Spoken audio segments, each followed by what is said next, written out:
ಅಕ್ರಮ ಮರಳು ದಂಧೆಕೋರರ ಅಟ್ಟಹಾಸಕ್ಕೆ ರೋಸಿ ಹೋದ ಜನ.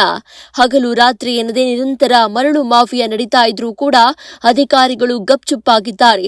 ಯಾದಗಿರಿ ಜಿಲ್ಲೆಯ ಗುರಮಠಕಲ್ ತಾಲೂಕಿನ ಚಲೇರಿ ಗ್ರಾಮದಲ್ಲಿ ಈ ಘಟನೆ ನಡೆದಿದೆ. ಅಕ್ರಮ ಮರಳು ದಂಧೆಕೋರರಿಗೆ ತೆಲಂಗಾಣ ಮರಳು ದಂಧೆಕೋರರ ಸಪೋರ್ಟ್ ಕೂಡ ಇದೆ.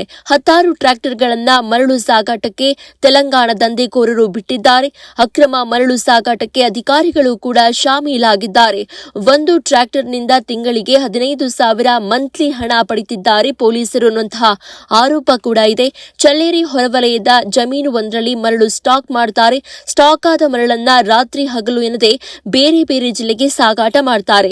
ದಂಧೆಕೋರರ ಜೊತೆಗೆ ಕಂದಾಯ ಅಧಿಕಾರಿಗಳು, ಗ್ರಾಮದ ಬಿಲ್ ಕಲೆಕ್ಟರ್ ಎಲ್ಲರೂ ಮರಳು ಮಾಫಿಯಾದ ಶೇರ್ ಹೋಲ್ಡರ್ಗಳಾಗಿದ್ದಾರೆ.